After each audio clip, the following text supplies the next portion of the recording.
Hello, good afternoon everyone, and welcome to today's webinar session brought to you by Shiksha Study Abroad.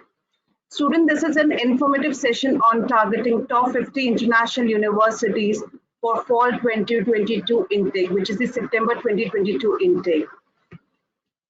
Before we move further, I would like to introduce our panelists who will be doing the discussion today.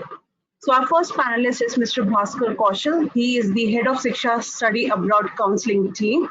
Bhaskar has been part of the education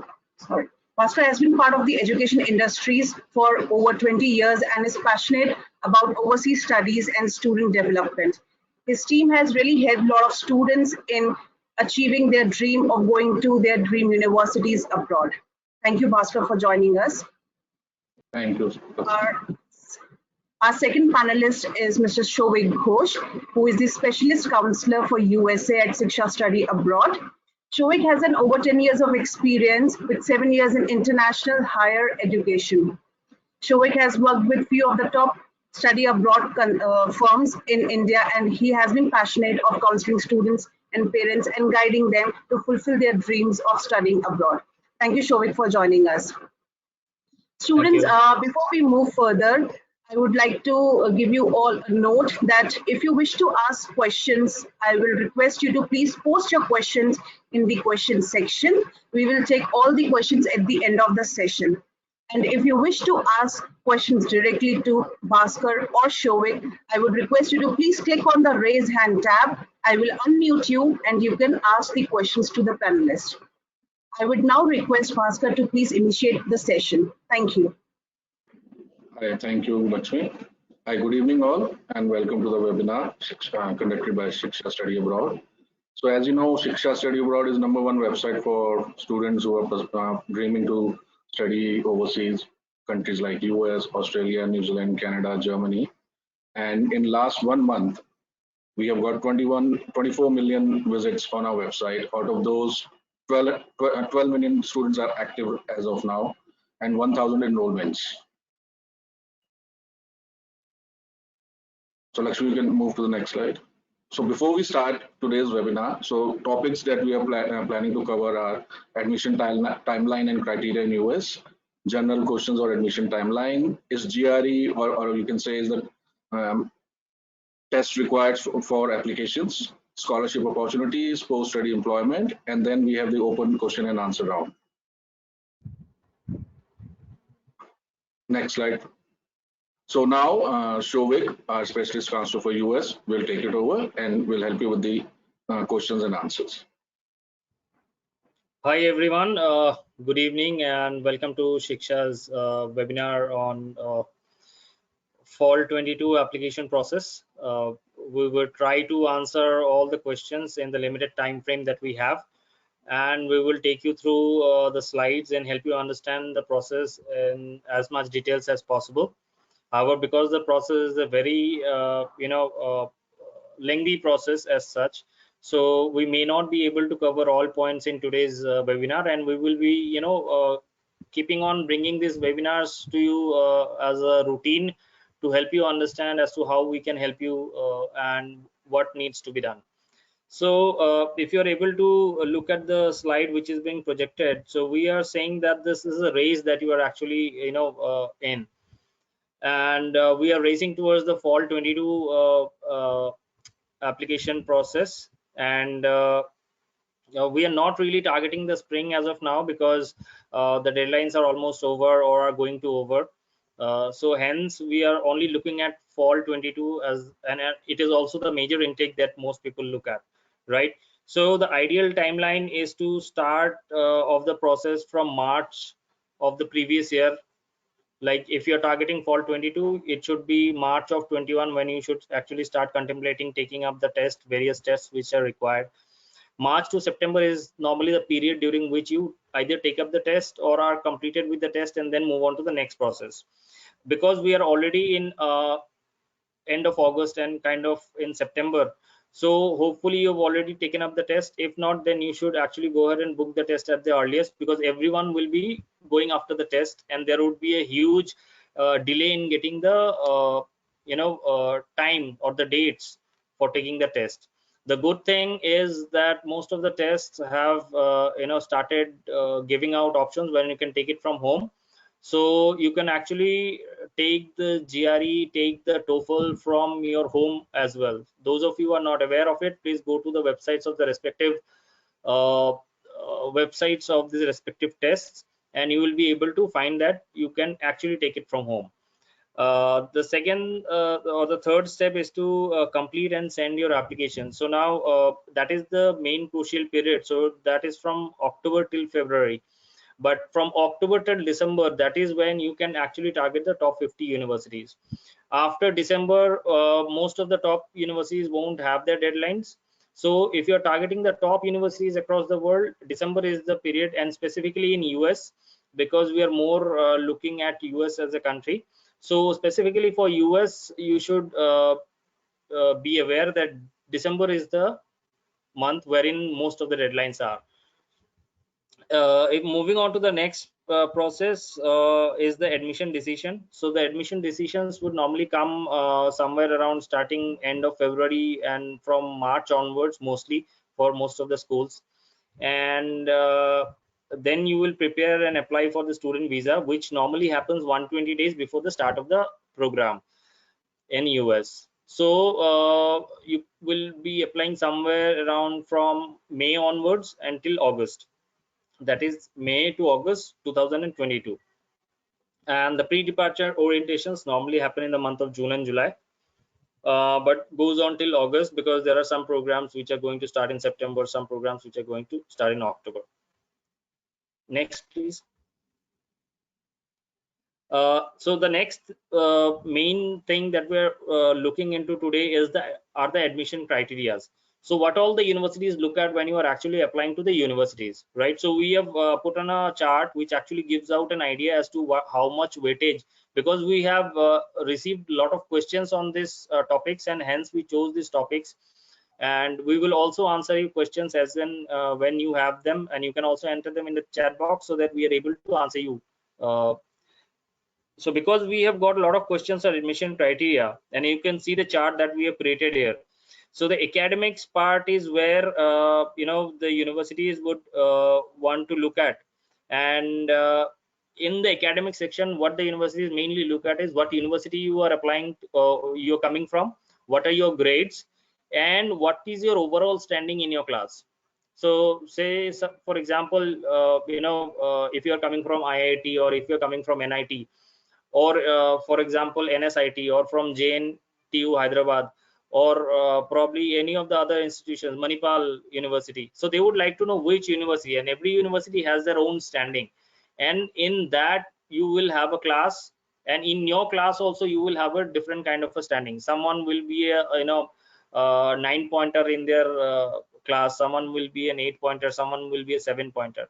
So they would want to see as to where do you stand in your class. It is not just the university or your grade, but also your standing in the class which matters. And this overall weight that the universities put in is only a 25%, because there are hard rules and then there are soft rules that the universities look at. Okay, so we are talking about the hard rules now, and we'll move on to the soft rules then. So the next part is the standardized test, which also holds 25% weightage in an application to the various universities that you would be applying to. That means even if you have a perfect score in a GRE or a GMAT or a SAT, it doesn't guarantee you an admission into any of the universities. Okay, so even if you have a perfect GRE score, it doesn't make you eligible for a Harvard or a Stanford, and same goes for any of the other tests, right? However, the higher your score is, the better your chances are. It's always a fact, and hence you should always try to get a higher score, and prepare accordingly. So we emphasize on you preparing well in advance so that you get a good score. Same goes for the various different kinds of English language test scores that are available. So it doesn't matter in US whether you are taking IELTS or TOEFL or PTE or Duolingo. All these tests are equally acceptable by the universities. Duolingo is a very new test which has been accepted by the universities, and we have done our research into the universities accepting them, and we have seen that starting from all the top universities like UC Berkeley, UCLA, or in fact Carnegie Mellon, Cornell, Columbia, all the Ivy Leagues, everybody is accepting the Duolingo. However, to all rules in the US, there is an exception. So you may find out a certain program or a certain university at one point which may stick to only TOEFL or only IELTS. So that could be an exception that will be always there. Okay. So now For Duolingo, sorry to interrupt, for Duolingo, we are offering a 20% discount. So students who wants to register with us and start with the application process and counseling services, you will get a 20% discount while booking the Duolingo test. great, Bhaskar. Thank you So for you that can update. continue. So student, we have a 20% discount given out to our students who are enrolling with Shiksha. So you can grab that opportunity for the Duolingo test. Okay, so now coming to the test part. So this test also holds 25% weightage, and so 50% of your weightage is already covered. And these are the hard rules. These are in your hands. We cannot do anything about your academics. We cannot help you with the GRE or the TOEFL or the English language test, because you have to take them and you have to bring in the scores. What we can help you are on the soft parameters which the universities look at, and those parameters have actually 50% weightage when you are applying to the universities. Okay, we had received numerous questions on this front.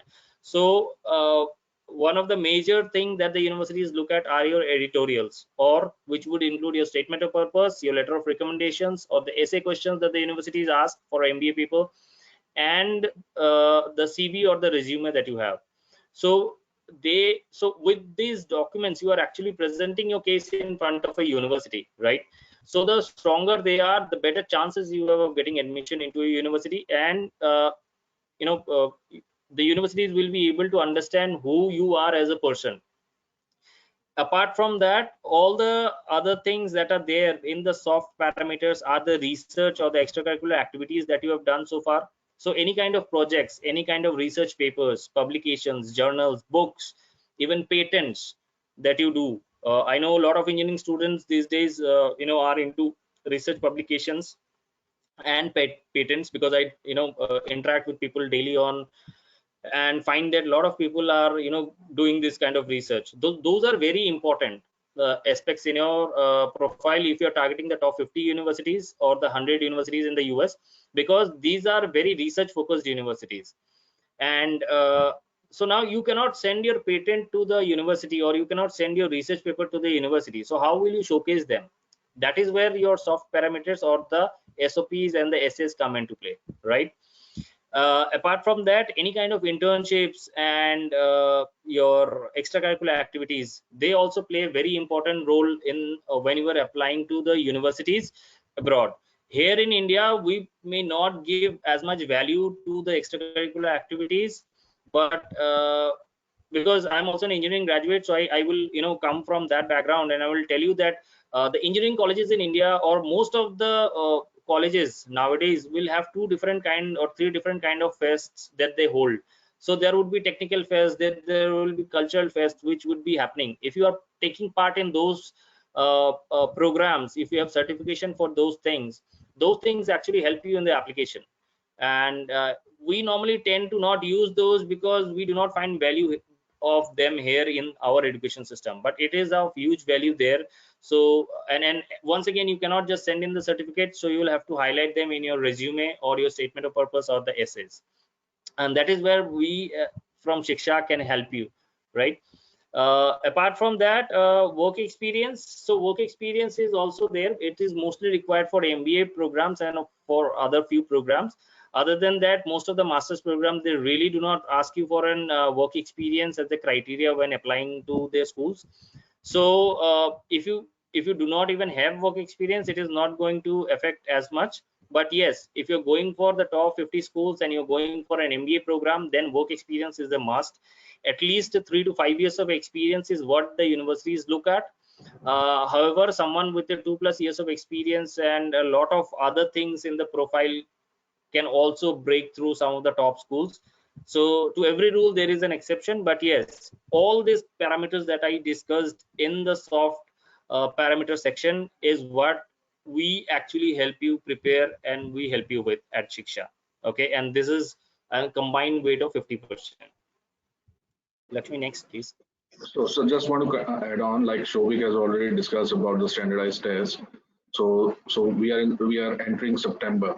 So students who have not booked their test, I would request them to book, because and the scores you are aiming. So we will always suggest to score in your first attempt, because you will not have much time to reappear for your test. So this is the right time, September, first week of September to first week of October, to book and take your tests.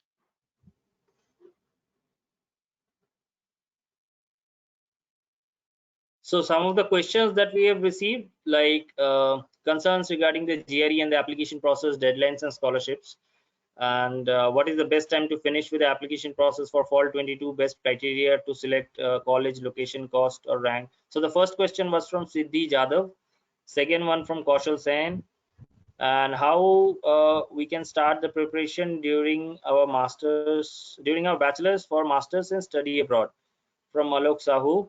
How and when to start applying for the universities for fall 22 admission process, Amruta Idara. So I guess I've covered most of the questions in the application cycle that we have told you, and because of the time constraint, we will try to give you a brief idea once again. For the fall 22 intake, right now the application process for all the universities have opened up. So if you have the test scores in your hand, you can go ahead and submit your application, provided you have the soft parameters prepared and ready. If not, come to us, we will help you with those.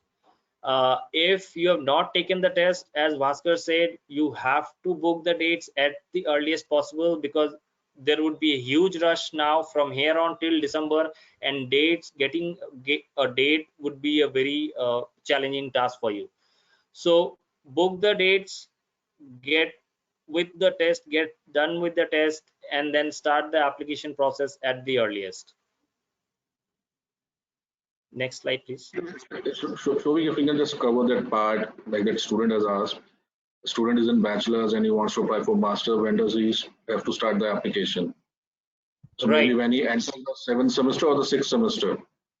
Yeah, so basically a student who is in the final year can start off their application process. Say for example, a lot of you will be in your final year now, or will be in your third year. So the third year students can start preparing on the GRE and the other kind of test, because the GRE is valid for 5 years and the English language test is valid for 2 years. So if you are in your third year, or you have completed your 6th semester and only 2 semesters are left, or you have completed your 5th semester and 3 semesters are left, you can easily go ahead and start taking up the test, so that by the time you are in your final year, and those of you who would be graduating next year May June can easily also take up the test and start up with the application process. That is to say, whoever are graduating from their bachelor's in May June of 2022 can apply this year right now for the intake, which is fall 22, wherein the class is going to start from August September 22.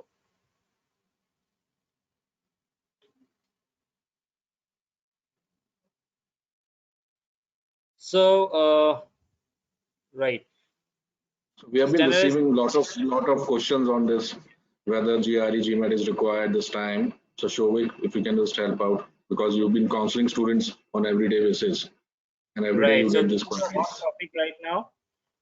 Everybody wants to know, is the GRE, GMAT, SAT waived off, and how will it will affect the application. So Mansi here says, would I get good universities by only giving IELTS or TOEFL, as many universities have waived for GRE for fall 22 due to COVID?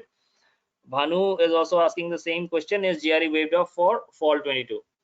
So guys, you will have to understand that the GRE would not have been waived off by the universities until unless it would have been for COVID. And because of the pandemic situation, the GRE had been waived off not only for 2020 but for this year also. Both the intakes 2021, the GRE has been waived off by almost all the universities except some few, because as I said, US is a land of exceptions. You will find exceptions everywhere. So and for fall 22 intake also, there are a lot of universities, right from the top universities, right from UPenn to Yale to Harvard to MIT, UCLA. I can go on keeping on giving the names of the top universities which have actually waived off the GRE.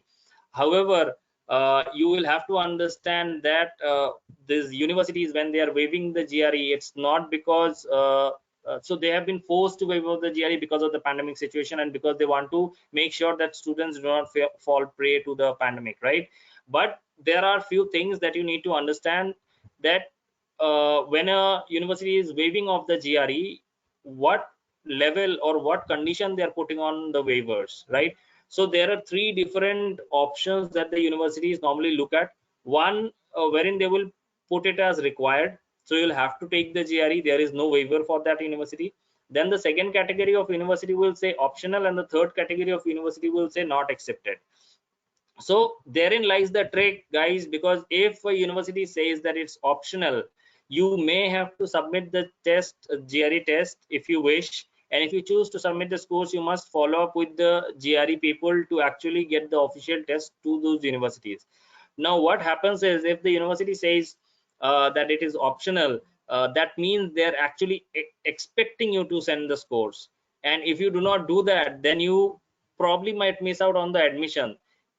If by chance if you get the admission, then what you will miss out is on the financial aid or the scholarship part, and we will cover the scholarship part in the later slides.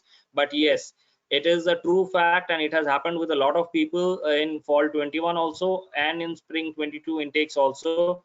And this is out of experience that I'm giving these options or ideas to you. If you want to check them for yourself, you can go on to individual websites of the universities. You will find that these are the three options. And then there is a third option wherein they say not accepted.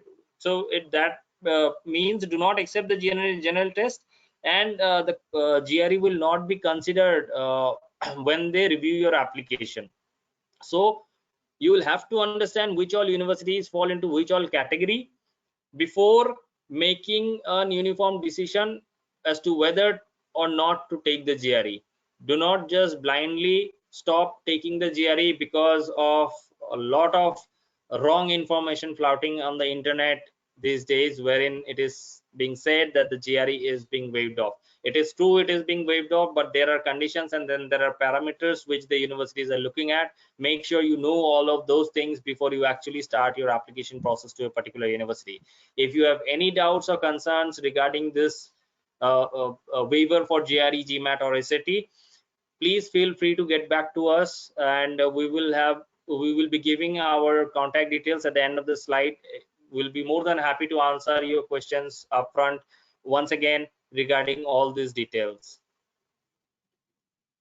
Next slide, please. An always hot topic. It has been a hot topic since the start of study abroad, and scholarship is something which everyone wants to look at. We like to call it as a financial aid, but for everyone's understanding, we have put in the scholarship term. So Ashwarya is asking, I'm a class topper with a 9.8 CGPA from VTU, and I have 2 research papers, and my GRE score is 331 with 170 on quant and 4 on the AWA. What amount of scholarship am I eligible for? Okay, very good question. I will answer all the questions. Let me just read out the questions first.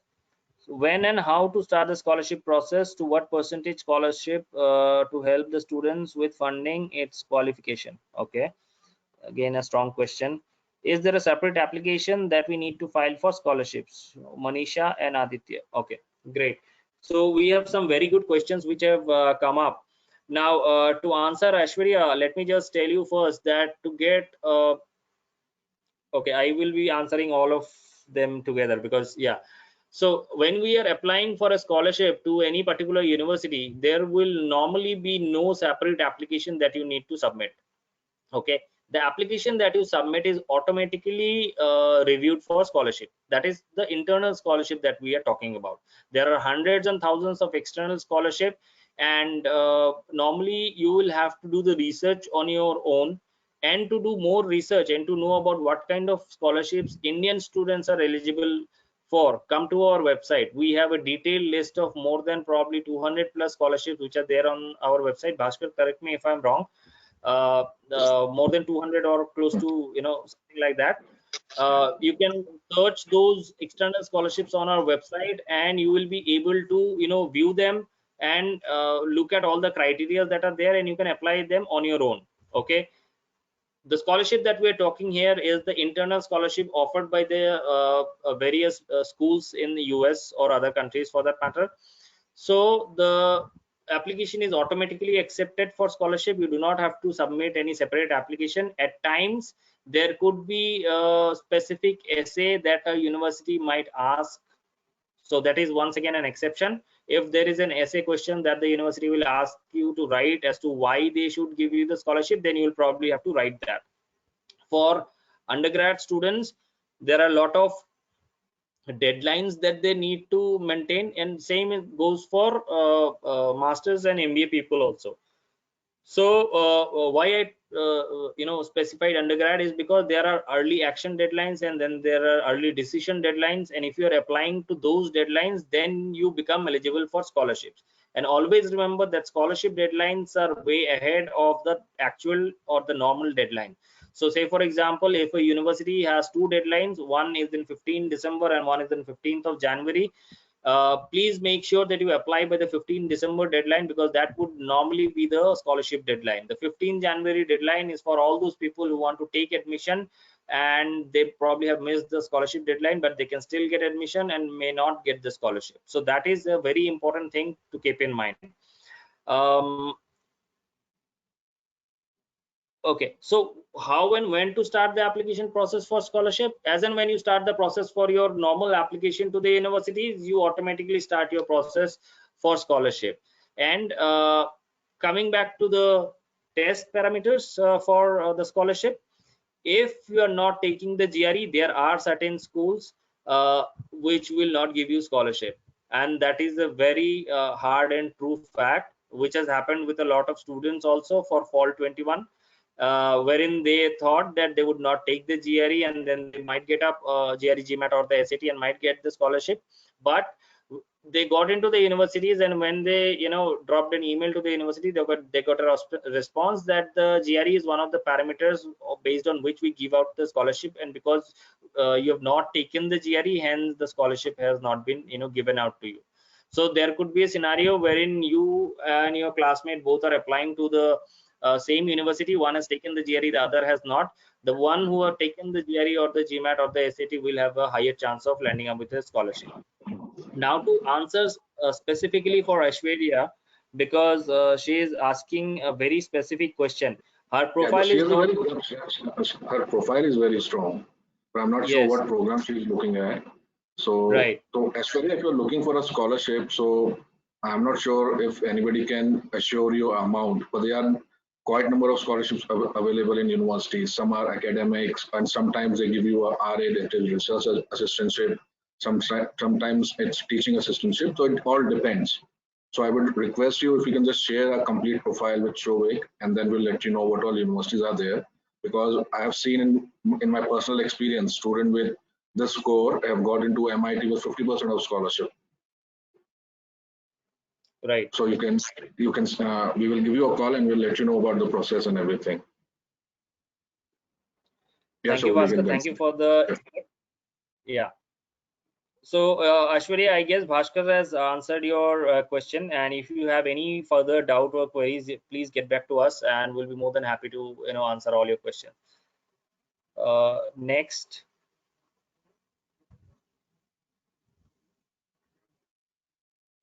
So now we're coming down to the post-study employment opportunities, and there are few questions because there are doubts coming up post-COVID among various students. So Anurag is asking, is USA still a good market for MBA? Okay, very short answer, yes, it definitely is. It still is, and it still will be. One of the biggest place, or US is like one of the place to be after your MBA to get into a we job. understand, US is land of opportunities. So Correct. if you have that dream, Thank whatever you. you want, you will get over there. So yes, MBA, Absolutely. US is a very big market for MBA programs. Yes. Santla is asking employment opportunities after masters. Okay, I will give you some facts and figures. What is the duration of post-study work permit for masters in US, Raju? So yeah, very good questions once again. Let me tell you what are the employment opportunities in the US. I have so I'm sure everybody nowadays does a lot of research. So and we also do our research bit, and we would also ask you to look into the salary structure of various programs and universities which actually are being hosted into different websites, so you can actually do that.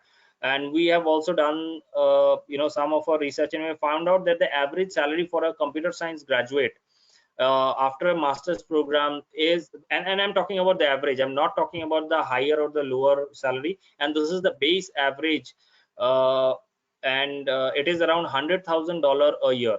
Okay, if we're talking about and then if we talk about the high range for a computer science student, in my personal experience, my students have actually got up to $150,000 per year kind of a salary after graduating from a master's program, and not necessarily even from a top school. And if you go from a top school, then there is no benchmark as such as to what amount you can land up with. The So with the salary, higher salary, there's a 30% tax deduction also. So it depends from state to state. Like California, yes, there's a 30% deduction in tax. Yeah. absolutely correct. So and the average salary for an MBA aspirant would be somewhere in the range of between $90,000 to $100,000 per year. So you can say you are actually competing with a computer science graduate, because although computer science jobs are in huge demand, but to answer Anurag's question, if you understand the salary bracket, $90,000 to $100,000 per year, which is an average kind of a salary, so the MBA market is still very good in the US. Then I would give you the idea about two such schools which are which most of the students normally aspire for. One is UT Austin and the other is UC Berkeley. So University of Texas at Austin and University of California Berkeley, some of the top schools.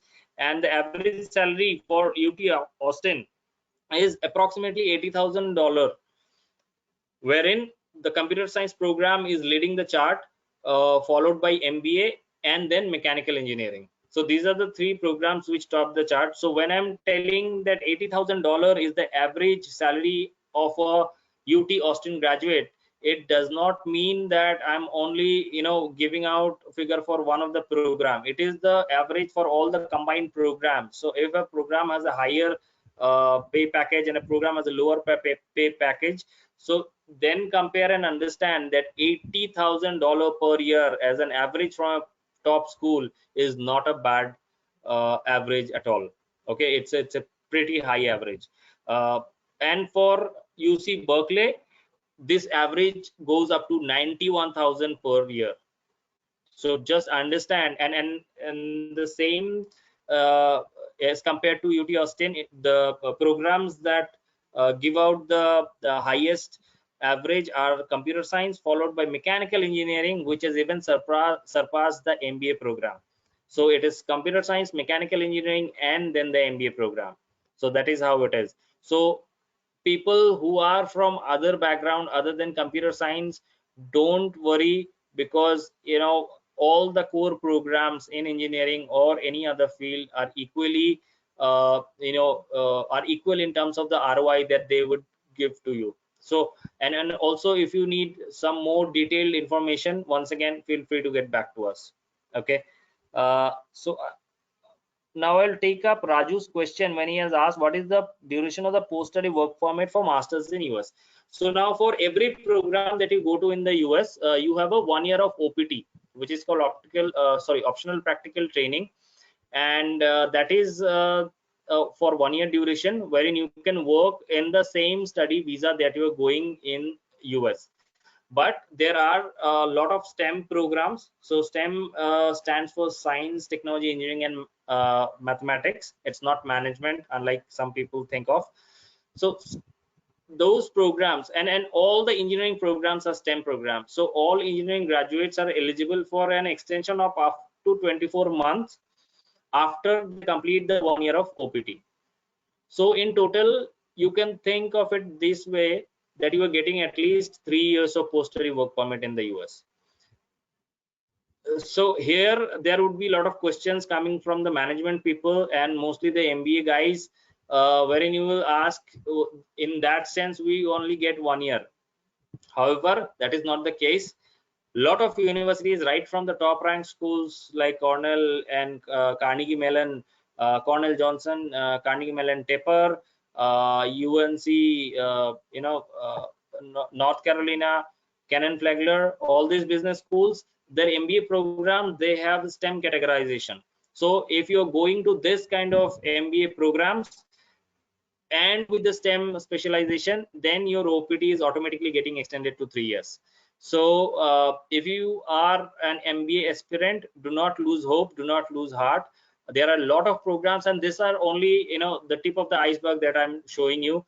There is a huge data wherein we know more than probably 40 schools which are there among the top 100 schools which have the STEM MBA program, which then increases your post-study work opportunities. Yes, so I think we can move on to the next slide.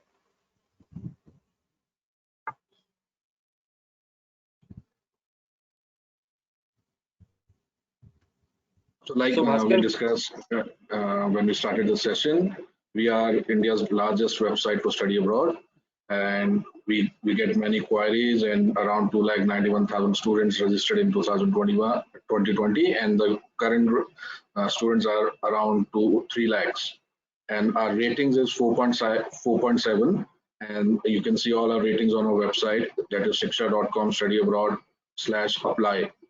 And you can see, and we are part of InfoEdge, wherein our business partners are Naukri.com, 99 Acres, Jeevan Sathi, and Shiksha. Shiksha is domestic also, but right now we are talking about the Shiksha Study Abroad.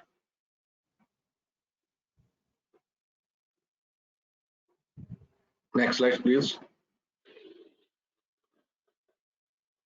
So now we are open for the questions. So Lakshmi can help us out with the questions, and Shovik and I am happy to assist you guys. Great. Thank you so much, Bhaskar and Shovik. I will start with the live questions first, but still, meanwhile, students, if you wish to ask questions directly to Bhaskar or Shovik, please raise hand. Please click on the raise hand tab. I will unmute you and you can ask questions directly to them. So the first student I'm going to unmute is Jobanjeet Kaur. Jobanjeet, please unmute yourself and ask your question.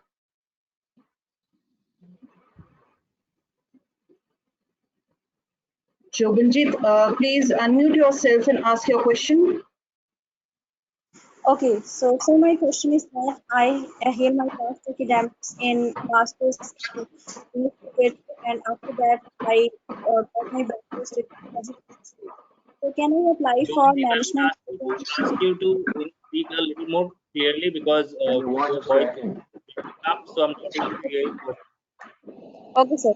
Sir, I have my past academics in education field as well as English literature, master's degree in English literature, and can I apply for a business administration program? So Jobanjeet, if I understand correctly, you're asking, you have done your bachelor's in English literature, you want to go for an MBA program, is that correct? Yes, sir. Right. So Jobanjeet, yes, you can easily go for an MBA program. So going for an MBA program, you don't have to you don't have to have a specific background. Anybody can go to an MBA program, but you have to make sure that you have some kind of experience behind you, because that is what MBA programs are for. If you do not have any kind of experience, then you should need to search for schools which are offering the MBA program for freshers or for people with no or less work experience. Okay, so sir, I do have experience in as a business as a admin officer. So okay. And but the thing is that I paid for the IELTS, but my CRF got expired. So can I apply with an expired TRF? You can't apply with an expired IELTS score. You have Yeah, to you will have reappear. So you can always start your application process, and in the meanwhile, before the deadline, You can submit your scores, whether it's IELTS or GMAT, whatever is the requirement. But after doing a bachelor's in English literature and an MBA, universities would need to know a strong reason why you want to pursue this program. So your essay should be very strong, your CV should be very strong, the letter of recommendation should be very strong. That Shovik can always help you out when we talk to you on personally. Okay. Okay. Thank you. Thank you so much, sir. Thanks for your time. Yeah. Thank you so much, Jyovinjit, for your question. Moving to next student, I am going to unmute Veerpal Kaur. Veerpal, please unmute yourself and ask your question.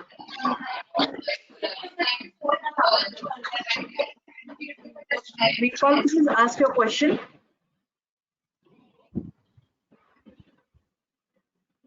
In the meanwhile, everyone can see our screens. We have our email address and a WhatsApp number. You can ask your questions there as well. No problem. Yes, I'll Deepak. move to the next student. Sorry, please show it. Continue. No, I thought Deepak was asking something. Yes. So I'll move to the next student. I think there's some connectivity issue. So the next student I'm going to unmute is Arjun Kulchestra.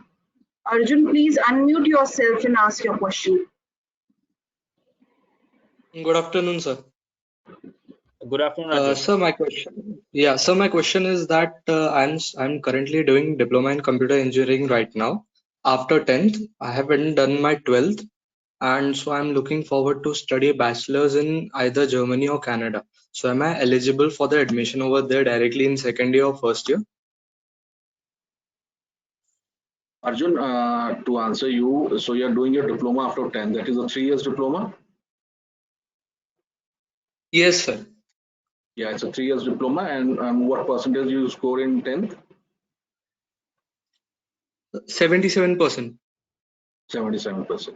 So most of the countries, so if I talk about Germany, so Germany would be requiring a 13 years of education where you need to get your diploma transcripts evaluated, whether this diploma is equivalent to a bachelor's degree or not. Similarly with Canada, after evaluating that diploma, they will let you know how many credits can be transferred.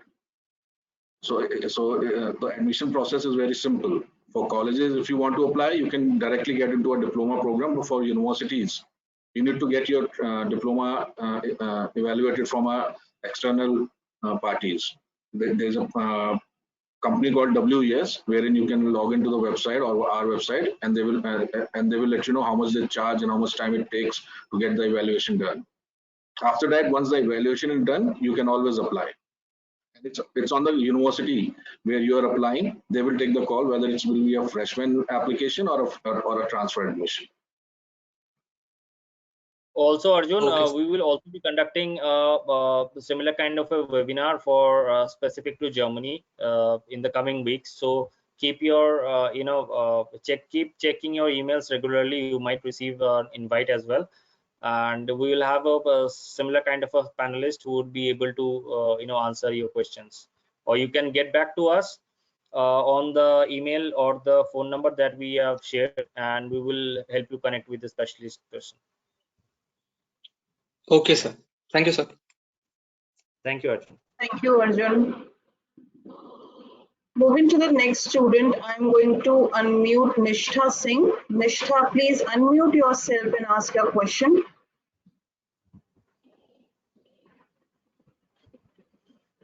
Good evening, sir. Sir, Good evening. I'm in actually my 12th standard. And I haven't Nishtha, your good. voice is not clear. You have to speak up, Misha. Am I audible now? Yes. Yes.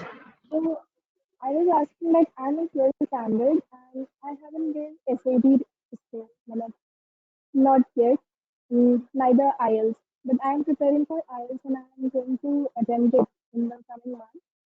So can I take a drop year and apply for spring 2023, or I mean, I need a scholarship, and that's why you said that SAT or GMAT are some parameters on which scholarships are allowed. So to answer your question, Misha, you still have the time. SATs are conducted. If you go to the collegeboard.org website, you will see when are the SATs conducted. They are normally conducted 6 times a year, and the next SAT is in October, and thereafter in November and December. So you still have enough time. Even after taking the IELTS, you can take the SAT, provided you want to take up the fall 2022 intake. Why I am asking you to take the SAT now and not defer it to spring 23 is also because you have to understand, and I told this in the previous or the starting, that the spring is the smaller intake and the fall is the bigger intake.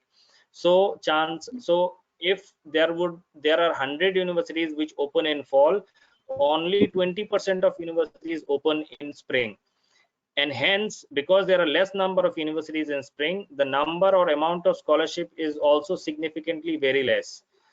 So if you want scholarship and if you are targeting scholarship, take up the SAT, target fall 22, and I'm pretty sure we will be able to help you achieve that. So please get in touch with us. We will guide you and tell you how you can move forward, take the SAT, and still apply to the December deadlines for the schools which are offering scholarship. Okay, and actually, I need help in essay and essays. I couldn't understand. Your voice was low again. Mishra, your voice is breaking again. I need help with essays and resume and all. That is what we help you with, Misha. As I said, get back to us or drop us an email on the email address. We will get back to you and give you more information as to how we can help you with the essays and everything. Okay? Okay, thank you. Welcome. Thank you so much, Nishra. Moving to next student, I am going to unmute Debashish Behra. Debashish, please unmute yourself and ask your question. Good afternoon, Bhaskar sir and Shobhit sir. Good afternoon, Devashi. Sir, now I am in 11th standard. How shall I start my preparation for studying undergraduate in Ivy Leagues? And what exam should I give? And what else should be present in my application to have it a strong application? Devashish, because you are in 11th standard now, so this is the right time to start the preparation for the exams that needs to be taken to get an admission into the universities in the US. So you need to take up the SAT classes, you need to take up the IELTS TOEFL classes, and if I am correct, if you are in 11 right now, you would be taking your 12th exam in March of 2023 or March of 2024. March of 2023. That is when you will take the 12th exam, right? Yes. Yes, sir. So his Right. process will start by next year. Yes, so your process will start from next year. So this year you will have to take up the test and everything, and then you can start your process from next year. So you need to focus on your test, and SAT is one requirement. Then the subject test is also there. So focus on those subjects, focus on some extracurricular activities, and then we can start your process. Once you have the scores, just get back to us and we will help you out in the applications and the shortlisting for the Ivy Leagues. How much did you score in 10th? Sir, I scored 94.2% in 10th standard. So that's a good high score. Good score. Yeah. So focus more on 11th class scores also. Yes, sir. And sir, I want to write something research paper to have a strong application. How can I write for those? So you will first have to understand if what kind of research you want to do, which subject you want to do the research in, and because you will need a guide, so you will have to understand who are the teachers who will be able to guide you. Writing research papers from 11th and 12th onwards, there are very few people who actually want to get into those, which are not really required for you. Research papers are mostly meant for people who are studying in their bachelor's, and from there on you do the research, and it is of more importance. As of now, what is more important for your profile are your academics, and the test scores, and then the soft parameters which I discussed, like the statement of purpose and essays and all those stuff. So I would rather suggest that if you do not have a topic or you are not sure as to what who can guide you, then do not focus on these things unnecessarily, and focus on your academics. Don't let your 11th score go down, because that is normally what happens after the 10th. Most people have a dip on their 11th score, and then they have a better 12th score. So focus on your academics. Research you can always do. You have a lot of time to do that during the 4 year of bachelor's that you will study. So yeah, that would be my advice as of now. And sir, when should I give all the exam, the set, TOEFLs and all? So you have a 1 year period from this year to next year. During this period, try and give the exams. This would be the best time for you to take the exam. Okay, sir. Thank you, sir. Welcome, Devashish. Thank you so much, Devashish. Moving to next student, I'm going to unmute Komal Chhajer. Komal, please unmute yourself and ask your question.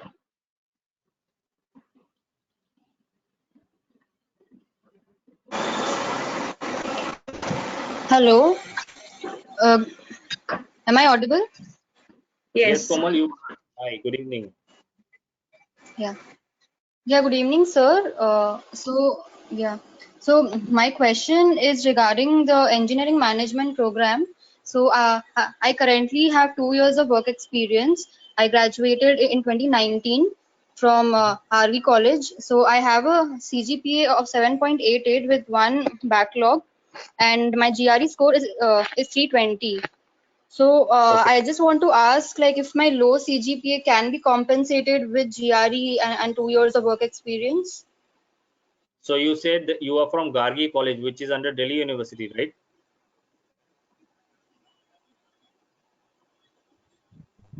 Komal, the university?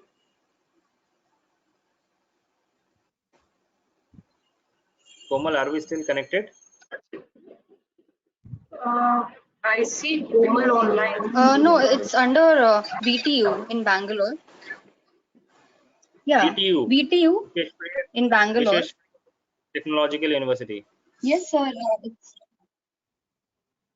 So that is your university, right? That is where you got the degree from.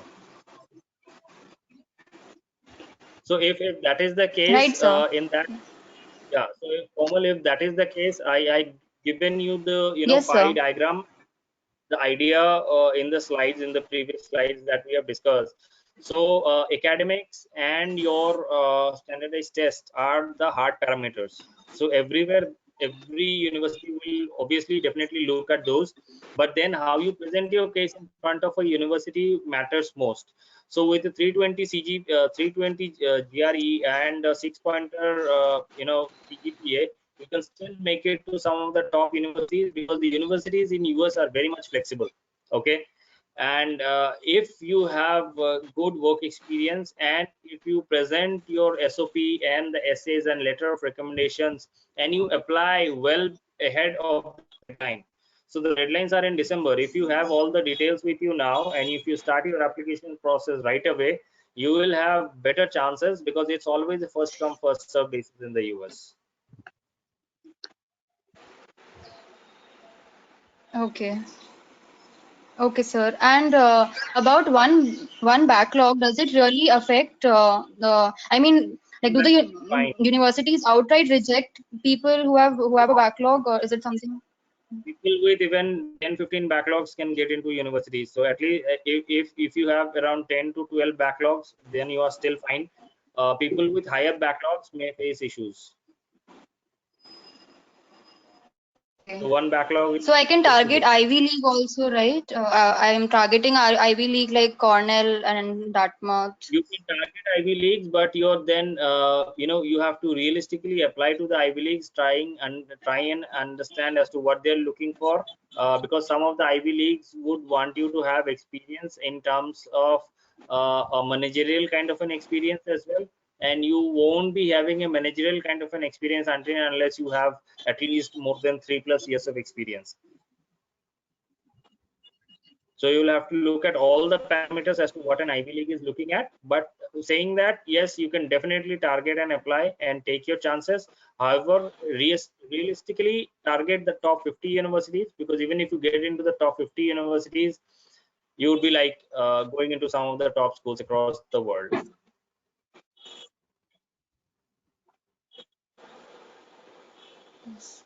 Okay, sir. Yeah. Thank you so much.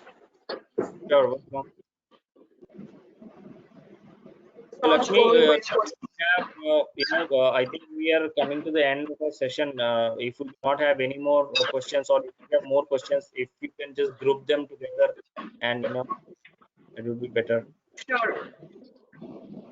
So basically, Shovik, the students, there is one question which is common from a lot of students, that is regarding the GRE exam, that as in when in case if they want to apply to universities in US, any which way GRE exam is going to help them in either getting a better place in the university or scholarships. So basically the students wanted to know if that GRE is that important to be given as an exam.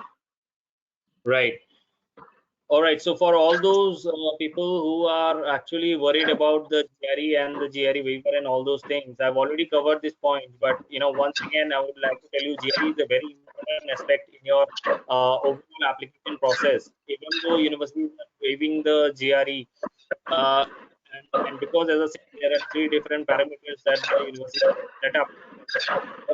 Hence, from our side, it is highly recommended that you take up the GRE, because that will definitely increase your chance of getting admission into a university. A very simple example is, 2 people from the same university, say for example, either Manipal or ANTU or Delhi University, same people with the same kind of profile and same kind of CPA, same everything, all the aspects. One has the GRE, the other one does not have the GRE. Uh, what will happen is the person who has the GRE will have higher consideration when getting an admission, and not only an admission but also in terms of the scholarship while applying to that university, as compared to the other person. So I think that should give you a fair amount of idea as to how important the GRE is, because you are not only using the GRE to boost your profile, it also increases your admission chance and the scholarship opportunities. Okay. Then moving to next question. Just let me check. Okay, so this is from 2-3 students that they have asked regarding the gap in education. How does it influence their admissions? If there is a gap in education for say 1 year or 2 year, how is this going to influence their admissions to universities? Okay. There are different kind of gaps that we can talk about, and if we are talking about gaps, then the first point to remember is that US is a very flexible kind of an education system. Normally students out there do take gap years and then go abroad, or go someplace for hiking, or go into sports activities, or do something or the other, and then come back and study. So gap years are fine, provided you have an explanation to give to the university. Then there are different kind of gap years. Some people consider working as gap year. So working is not considered as gap year. If you are working, it is called work experience, and you can easily justify as to why you are working and why applying after probably 2, 3, 4, 5, what number of years you are working.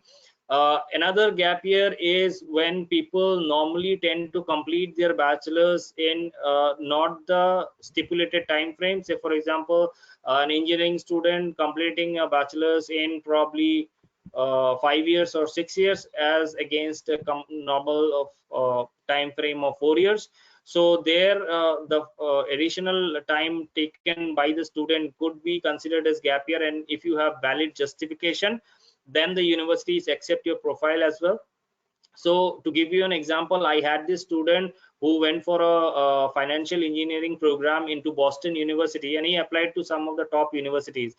and he had actually studied for the first 2 years, and then he went into trading stocks and shares, and he completely devoted himself for 2 years into trading and dropped the engineering program.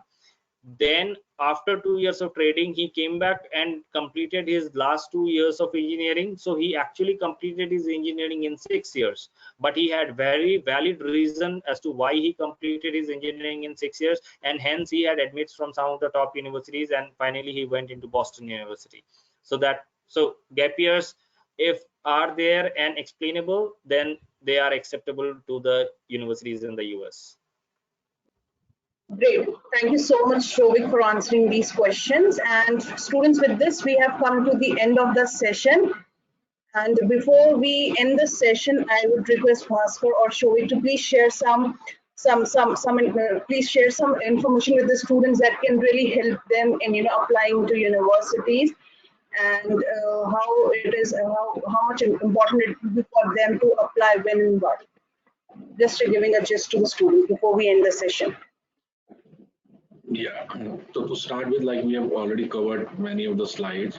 So this is the right time, and as a Sikksha Study Abroad Counseling Services, we help you out with a complete admission cycle, which starts with the shortlisting of universities, editorial services, application process, interview preparation for universities. Like if you are applying for an MBA or a top MS program, they always conduct an interview before making a final decision. Then comes the bank loans and the visa process and the pre-departure. So all our services are there, and you will be getting a call from us on Monday to take it forward. Shovik, if you want to add anything, you can. I think Bhaskar, you have covered everything. So it's an end-to-end counseling process that we offer through the Shiksha services we offer. And if you are interested in our services, or if you want to know more about it, we will connect with you directly, and you can also get back to us on the contact details provided, and we'll be more than happy to assist you with all your questions and queries. And thank you for such a excellent audience, and thank you for all the beautiful questions that you put up. I hope I was able to answer all of them. If not, please get back to us. Thank you so much, Bhaskar and Shovik, for your words. And student, as mentioned, because we have still not taken a lot of questions from you, but don't worry, you will be contacted by the Shiksha counselors, and whatever queries you have which will help you in applying to the universities, they will help you with that. So with this, we end the session now, and I would like to thank everyone for joining us today, and have a great evening ahead. Bye bye, everyone. Take care. Thank you, Lakshmi. Thank you, Bhaskar.